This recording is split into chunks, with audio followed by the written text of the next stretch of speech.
ये काम हम कुछ कर सकते। दूसरे लीडर इलेक्शन में पैसे बांटना, मजहब के नाम से डिबेट करना आजकल नया सिस्टम हो गया। भगवान को वोटों में लाना, भगवान के नाम से वोट लेना, एक भगवान दूसरा भगवान को गालियां देके नफरत फैलाना, ये पॉलिटिकल सिचुएशन तेलंगाना में है। इसको अगर दूर न रखे गरीब की प्रॉब्लम सालों नहीं होता। कम्युनिस्ट पार्टी मजबूत है तो गरीब लोग मजबूत रह सकते, ये आप लोग सोचना चाहिए। अगर ये बात नहीं सोचे आप लोग, एक बात सोचिए पूरे लोग, 100 साल से हम हुकूमत में नहीं रहने के बाद में भी कम्युनिस्ट पार्टी ये देश में मजबूत कई को है मालूम है। एक गरीब लोग हमारे पीछे है, एक गरीब के लिए हम काम करते, इसीलिए हमारा पीछे आप लोग रहने से मजबूत है। अभी भी लड़ रहे, एक एमएलए नहीं तो 2 एमपी, कई किधर एमएलए वो है तो उन लोगों के साथ में गरीब के लिए काम करने के लिए हम तैयार है। ये बात आप लोग का सोचना चाहिए। अब 100 साल होने वाला, हिस्ट्री में देख लीजिए हमारा पार्टी कितना मजबूत है, कितना मजबूत करना चाह रहे। मैं इसीलिए आप लोगों से गुजारिश कर रहा हूं, आज जो काम हुआ वो ऑफिसरों में वो थोड़ा डिपार्टमेंट में ये मालूम हो गया, कम्युनिस्ट पार्टी वाले गवर्नमेंट की जमीन, भूदान जमीन आइडेंटिफाई करे, उसमें झोपड़ियां देव बोल के आज ऑटोमेटिकली रिपोर्ट जाता। हम भी हैदराबाद में आपका लिस्ट पूरा रेवेन्यू मिनिस्टर को, चीफ मिनिस्टर को देते, जमीन बताते ये जाए क्या गवर्नमेंट की जमीन है, ये जमीन पूरा आप सोशियो इकोनॉमिक सर्वे करिए। जितने जहीराबाद में गरीब लोग आए उन लोगों को वो जमीन बांटिए बोल के हमारा तरफ से हम मिनिस्टरों को रिक्वेस्ट करते। हैदराबाद में वो मिनिस्टर करे तो रिक्वेस्ट करने के बाद में भूदान की जमीन तो पक्का आप लोगों को इस देना भूदान की, जिसको व्हाइट रेशन कार्ड है उसको ही देना। मैं एक बात पूछता हूँ, इधर पूरे बैठे तो व्हाइट रेशन कार्ड है, जरा हाथ उठाइए। व्हाइट रेशन कार्ड है ऐसे लोग, व्हाइट रेशन वो पूरा भूदान का एलिजिबल है, उन लोगों का लेना चाहिए। अब 1-2 महीने में वो भी सेटलमेंट होता।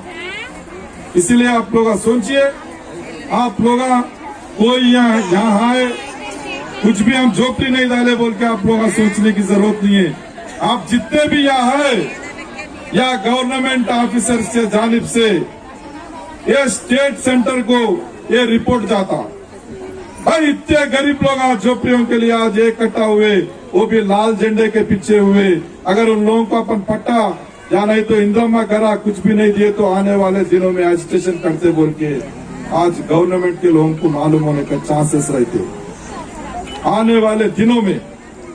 अब जलाल साहब बोले, मैं एडवोकेट भी हूँ, आने वाले दिनों में हमारे पीरियड में थोड़े लोगों को, गरीब लोगों को पट्टा दिलाना बोल के माइंड में रहता, वो पट्टा बराबर आप लोगों को लड़के दिलाए तक हम लोग पीछे नहीं हटते बोल के मैं जलाल साहब को बात बोलना चाह रहा हूँ। हम 14 सालों पर टाइम नहीं ले रहे, हम टाइम ले रहे 2-3 महीने से ज्यादा नहीं पूछ रहे। कई को बोले थे ये अलायंस गवर्नमेंट हम मेहनत करके बीआरएस बीजेपी को हटा के हम लाए।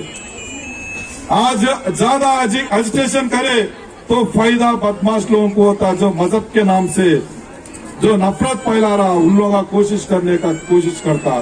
कांग्रेस के हुकूमत रहना, कांग्रेस के हुकूमत मजबूत रहना, कांग्रेस के हुकूमत से गवर्नमेंट लोगों को पूरा झोपड़ियां घरा दिलाना, पट्टे दिलाना, ये हमारा मकसद है, वो हम बराबर फुलफिल करेंगे। आप लोगों को कोई फिक्र करने की जरूरत नहीं है।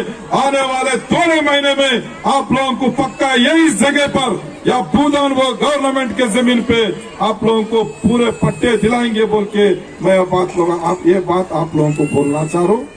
ये बोलते हुए जितने जलाल साहब भी बोले, जलाल साहब दिन रात, काली साहब हमारे पार्टी का जितने गरीब के हैं उन लोगों को पट्टे दिलाना, हमारे जहीराबाद में भी बहुत है, उन लोगों को दिलाओ।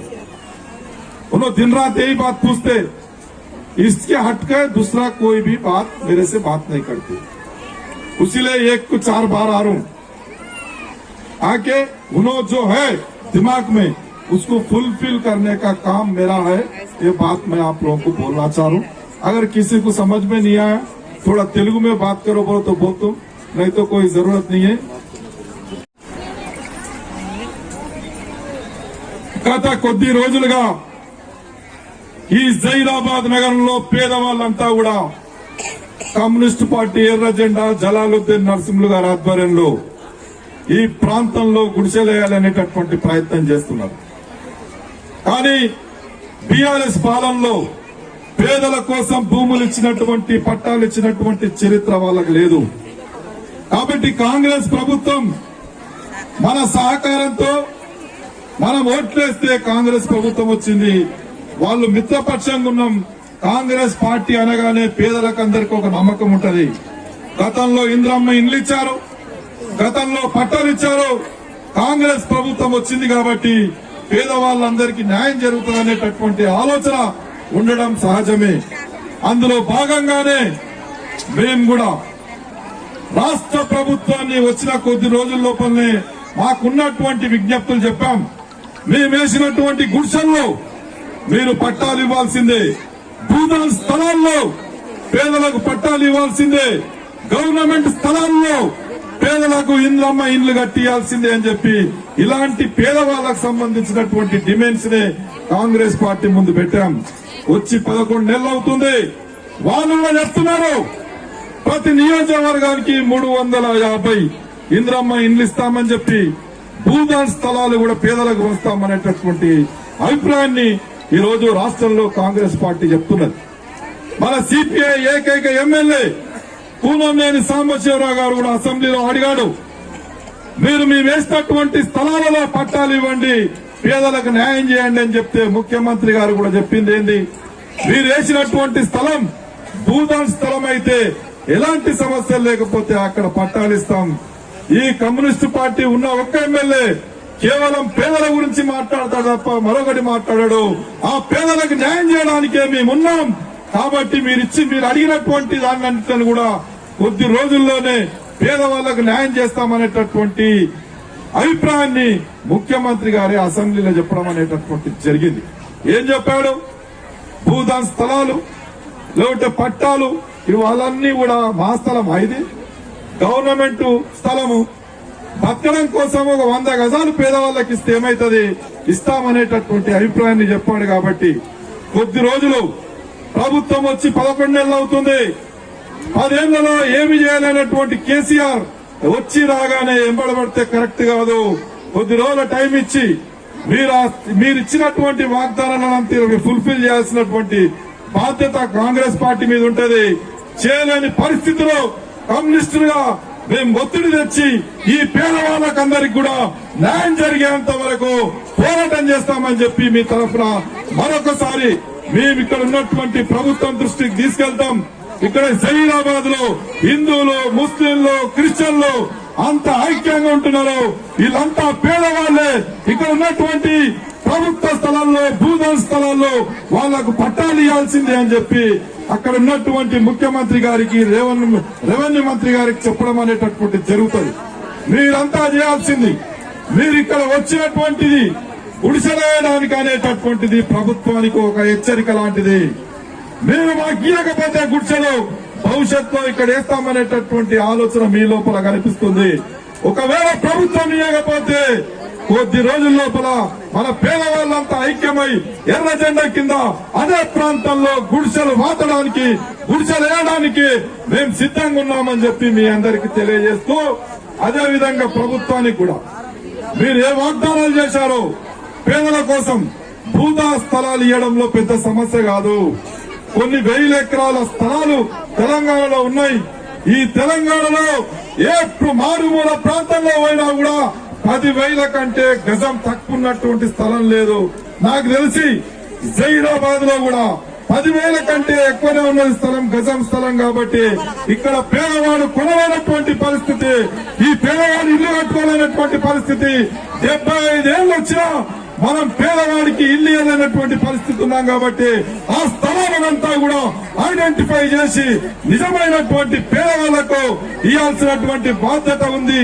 అటువైపున ఇక్కడ ఉన్నటువంటి రెవెన్యూ అధికారులు కూడా ఇక్కడ ఉన్నటువంటి స్థలాలని సరిగ్గా ఐడెంటిఫై చేసి కేంద్ర రాష్ట్ర ప్రభుత్వానికి పంపితే అక్కడ నుండి ఒత్తిడి చేసి మీ అందరికి కూడా త్వరలోనే ప్రభుత్వమన్నా పట్టాలు ఇవ్వాలి, లేదా ప్రభుత్వమన్నా ఇంద్రమ్మ ఇల్లు కట్టించి ఇవ్వాలి, లేదా సిపిఐ మీకు అండగుంటూ మీ అందరినీ ఏకం ఇప్పుడు ఎట్లా చేశామో అదే పద్ధతిలో చేసి ఒక 3-4 నెలల లోపల అదే ప్రాంతంలో మీకు గుడిసెలు ఇస్తామని చెప్పి మీ అందరికీ హామీ ఇస్తూ ఈ యొక్క అవకాశం ఇచ్చినటువంటి ఇక్కడ ఉన్నటువంటి నిర్వాహకులందరికీ కూడా మరొకసారి ధన్యవాదాలు తెలియజేస్తూ నేను ముగిస్తున్నాను.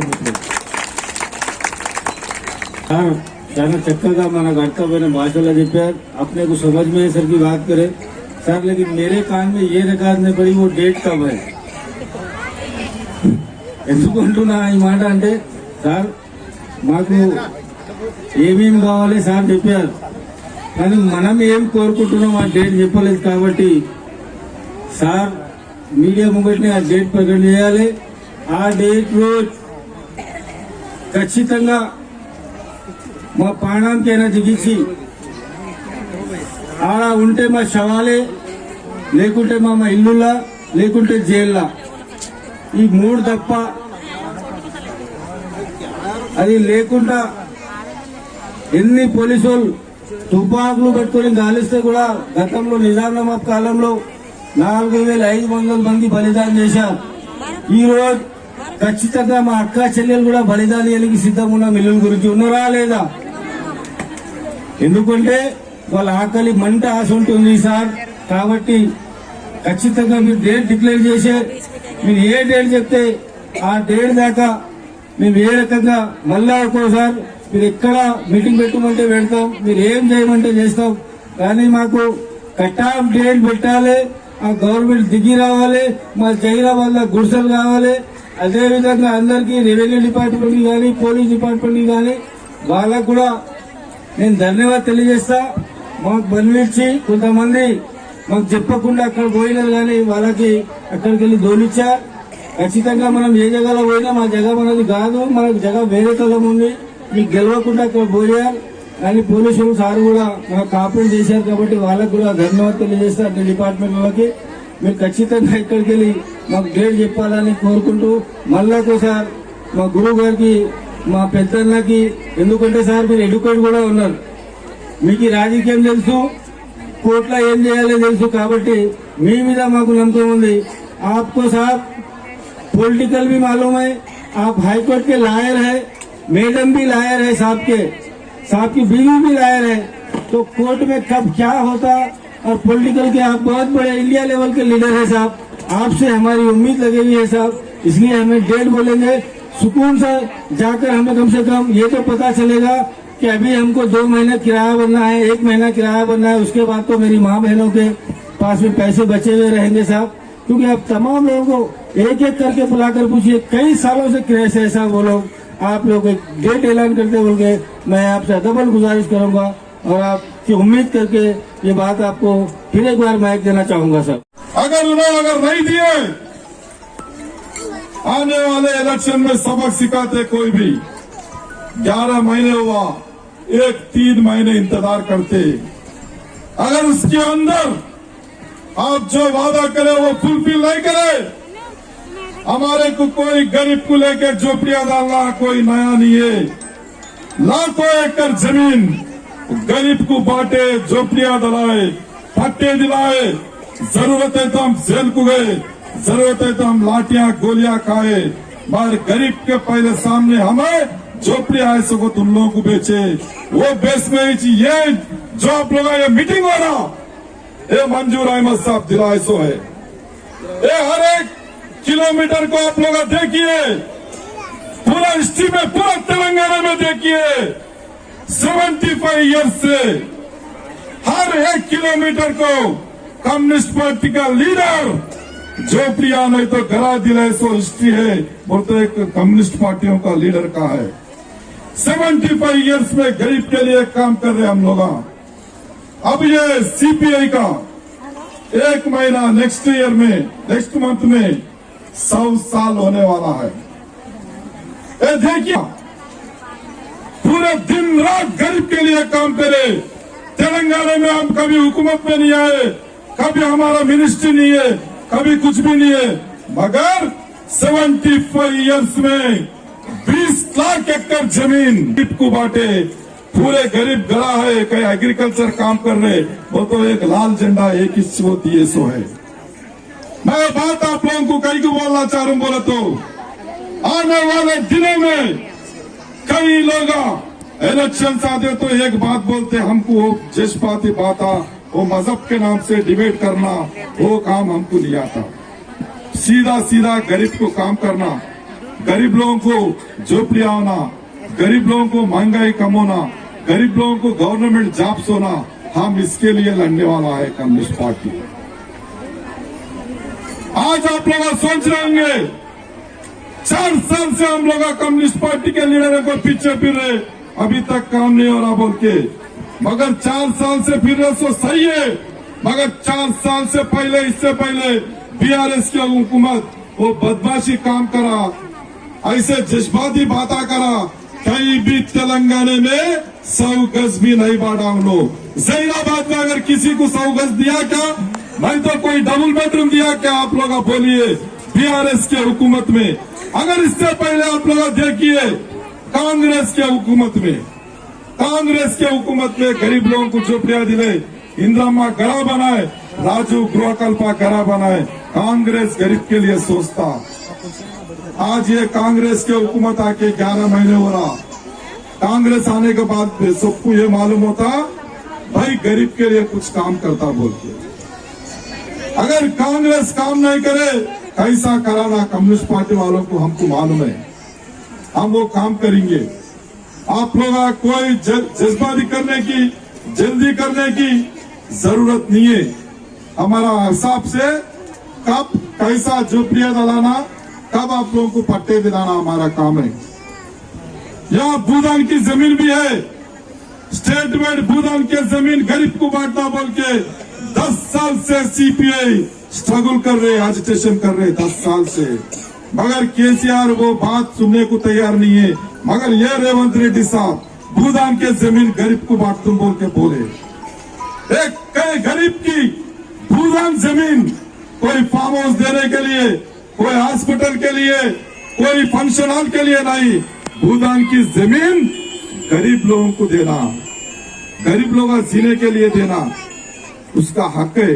वो जमीन भी यहाँ 75 एकड़ क्लियर जमीन है बोल के यहाँ का सेक्रेटरी जलाल साहब बोले। मैं कॉन्फिडेंस के साथ बोलना चाह रहा हूँ, आने वाले 3-4 महीने में आप लोगों को पक्का भूदान या गवर्नमेंट जमीन में आप लोगों को पट्टा दिलाएंगे। अगर नहीं तो हम खुद आके झोपड़ियां डाल के, जरूरत है तो हमको जेल को जाने को तैयार है बोल के आप लोगों को यह बात बोलना चाह रहा हूं मैं। तो हम पीछे हटने वाले नहीं है, गरीब के लिए जो बोले वो काम करने को हम तैयार रहते। जमीन हम आइडेंटिफाई करें, भूदान की जमीन गवर्नमेंट देने को तैयार है, थोड़ा प्रोसेस रहता 3-4 महीने। अगर आप 3-4 महीने के बाद अगर नहीं दिए तो हम इससे पहले कई झोपड़ियां दिलाए। आज प्रेजेंट रंगारेड्डी डिस्ट्रिक्ट में 8000 झोपड़ियां भूदान के जमीन पे डाले, वारंगल डिस्ट्रिक्ट में डाले कई हजारों झोपड़ियां। आने वाले दिनों में ये जहीराबाद में डालेंगे, उसमें कोई शक की बात नहीं है। गरीब लोग आप पूरा सोचिए, कम्युनिस्ट पार्टी वाले बोल रहे सो सही है ही नहीं है। हमारे जलाल भाई साहब को भी डेट, पक्का डेट बोल के बोल रहे हम कम्युनिस्ट पार्टी का है। यहाँ थोड़े ऐसे गरीब लोगों के पास देखे तो 1 साल 9 महीने 2 साल बच्चे को लेके पकड़े। ये रिपोर्ट भी कहीं जाना गवर्नमेंट के तरफ से जाता। अगर सही आप लोगों को पैसे है, करा है, अच्छा जुबली बंजारा हिल्स में ऐसा वाला कोई ऐसा आके बैठता, कोई अपार्टमेंटों में, बड़े बड़े अपार्टमेंटों में ऐसा वाला बैठता, जिस आदमी नहीं कर सकता उन लोगों का बैठता। हम सक्सेस करने का काम हमारे को है। मैं डेट बोले तो एक प्रॉब्लम रहता, इसलिए मैं एक को 2 बार बात बोला, 3 से 4 महीने के अंदर, मतलब फरवरी मार्च में, ये 2 महीने में करिए वो सुना। वो कैसा क्या है आप लोगों का जरूरत है, आप लोगों का भी कभी आप लोगों को किधर आना पड़ो तो आना पड़ता। आप लोगों का जो पूरे फाइल भी मैं समझता हूँ जलाल साहब को दिए होंगे, वो फाइल किधर लेके आना, किधर उधर ऑफिसरों को देते। एक 3 महीने 4 महीने के देने के बाद में क्या करना, कैसा करना, इम्पोर्टेंट लोगों से बैठ के आप लोगों को जमीन मिले तक आपके सपोर्ट में हम रहते। हम इससे पहले भी दिलाए, आने वाले दिनों में दिलाए थे, उसमें कोई डाउट करने की चेक करने की जरूरत नहीं। कि साहब ठीक है, हम 4 साल इंतजार करेंगे सर, और 4 महीने 2 महीने हम जरूर इंतजार करेंगे। लेकिन मेरी माँ बहनों से अबदिन गुजारिश और मेरे भाइयों से, बुजुर्गों से, कि कई लोग मेरे को बोले कि जलाल भाई के पास फॉर्म भरना है, 10,000 5,000 में फॉर्म भर रहे बोल के पैसे ले रहे थे। आप किसी को 1 रुपया अगर दे रहे हैं तो आप खुद जिम्मेदार है। अगर किसी को पैसे दे रहे हैं तो आप लोग खुद जिम्मेदार है। कम्युनिस्ट पार्टी पैसे के लिए काम नहीं करती।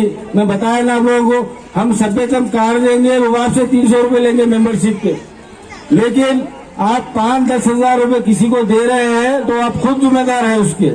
अगर ये मीटिंग को खत्ता ही नहीं देना, आप लोग या नरसिंहपुर से पास जाइए दरखास्त लेके, या जहीराबाद में अगर कोई खरीद लेते तो मेरे पास आइए, नरसिंहपुर या जलाल, ये दोनों के पास दरखास्त लगाइए आप। लेकिन किसी को पैसे मत दीजिए, क्योंकि बहुत जने बोले कि साहब आपका नाम बोल के पैसे वसूल कर रहे, वो पैसे से हमको कोई लेना देना है नहीं है। మీకు అందరికి మనవి చేస్తున్నాం ఇంకోసారి, 10,000 కానీ 5,000 కానీ కొంతమంది తీసుకుంటున్నారంటే జనాలపై దరఖాస్తు పెట్టాలని మీకు మేము కల్పిస్తామని. అంటే వాళ్ళు కల్పించేది కాదు, మీరు ఒక తమ్ముడు అనుకోని, ఒక అన్న అనుకోని, ఒక కొడుకు అనుకోని నరసింహుల దగ్గర నా దగ్గర ఆది రాత్రికి వస్తూ రాగలుగుతారు మీరు. ఒక్కవేళ ఇంకా మాకు సమయం ఇచ్చారు సార్ కాబట్టి కొత్త దరఖాస్తులు ఉంటే కూడా స్వీకారం చేసుకుందాం, తీసుకుందాం. ఇప్పుడు ఒక సమస్య, పెద్ద సమస్య ఏముంది అంటే సార్ మా దగ్గర మీరు రేషన్ కార్డు ఉన్న వాళ్ళే అర్హులు అన్నారు. ఈ సన్యాసి మనకు రేషన్ కార్డు 10 సంవత్సరం నుంచి ఇవ్వలేదు సార్. దానికి కూడా మీరు సీఎం సార్ తో చెప్పించి మాకు రేషన్ కార్డుకి అందరూ దరఖాస్తులు పెట్టుకున్నారు. ఆ రేషన్ కార్డులు కూడా ఇప్పిస్తేనే వాళ్ళు అర్హులు అవుతారు. ఎందుకంటే ఈ దరిద్ర కేసీఆర్ మనకు 10 సంవత్సరాల రేషన్ కార్డు ఇచ్చాడా? ఇవ్వలేదు. అందుకే చాలా మంది రేషన్ కార్డు లేని వాళ్ళు ఉన్నారు. आप लोगों के पास में बहुत जने बगैर राशन कार्ड के लोग हैं. अब साहब ने कहा कि राशन कार्ड जिसके पास है उन्हें हकदार है. साहब केसीआर साहब की हुकूमत में हमें 10 साल राशन कार्ड नहीं मिला साहब. परसों प्रजा पालना में हम लोग दरखास्त लगाए साहब, उसमें आप अगर हमको राशन कार्ड आएगा तो ये लोग भी बाज़ाब्ता हकदार होंगे. और मैं उम्मीद करूंगा कि हमें महीने 2 महीने में राशन कार्ड भी शायद मिलेंगे. नहीं मिलने की सूरत में जितने लोग बगैर राशन कार्ड के हैं, हम भारत देश के वासी है, जहीराबाद के वासी है, बराबर उनके लिए भी साफ काम करेंगे उनकी उम्मीद करूंगा. फिर से एक बार मैं कहना चाहूंगा कि किसी को पैसे लेकर परेशान मत होइए. क्यों? अगर मुझे जरूरत पड़ी तो ये झोली पकड़ के आप लोगों से मांगूंगा. इससे पहले भी कहा मैंने आपसे, आपके 10-5 रुपए से अगर किसी को जरूरत. आज जहीराबाद डिवीजन में कई गरीब लोग थोड़े दिन से जो गरनीय से लोग पूरे झोपड़ी या तो गरा देव बोल के कम्युनिस्ट पार्टी लीडर उनके पास आए. कई सालों से भी ये चल रहा, मगर तेलंगाना टीआरएस के हुकूमत में उन्होंने ज़मीन देने को राज़ी नहीं थे. आज कांग्रेस की हुकूमत आके 11 महीने हो रहा. कांग्रेस की हुकूमत से हम बात करने के बाद में ये हमारा जलाल साहब, नरसिंह साहब बोलने के बाद रेवंत रेड्डी साहब रेवेन्यू मिनिस्टर पूरा क्लैरिटी के साथ उन लोग एक बात बोल रहे, आप लोग झोपड़ी डालने की ज़रूरत नहीं है.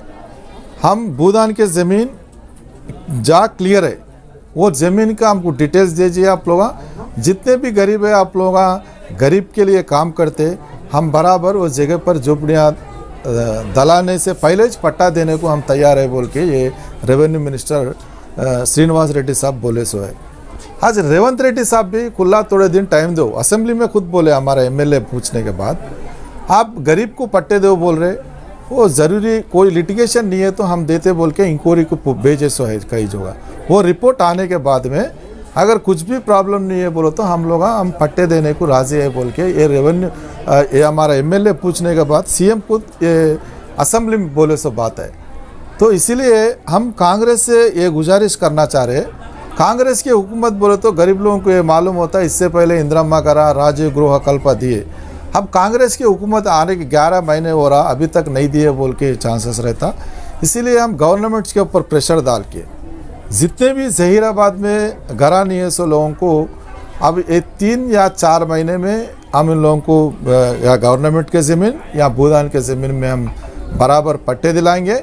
अगर गवर्नमेंट जो वादा करे हमको वो वादा को अगर फुलफिल नहीं करे तो फरवरी मार्च में हमारे को मालूम है कैसा गरीब को पट्टे दिलाना, कैसा झोपड़ियाँ डालना हमारा हम कई सालों से कर रहे।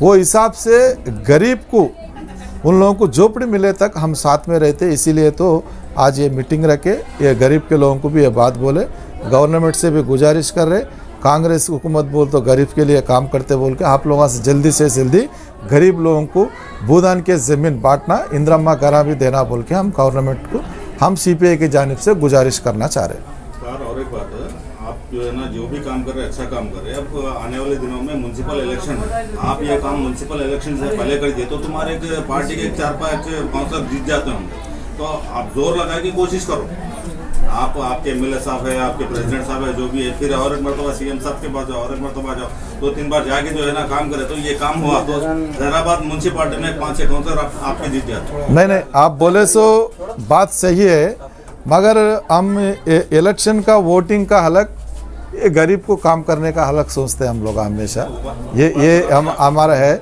मगर वो वोटिंग के लिए तो हम काम नहीं करते, पहले गरीब को हमारे पीछे हमारे ऊपर जो भरोसा करे उन लोगों के लिए हम काम करेंगे। आप बोले से भी सही है, ये इलेक्शन में भी अगर 3-4 काउंसलर हमारा आए जहीराबाद में और मजबूत होता, गरीब लोगों को भी झोपड़ियाँ घरा ज़्यादा मिलने का चांसेस रहता। वो हिसाब से आप बोले से हिसाब से वही हिसाब से हम आने वाले दिनों में काम करेंगे।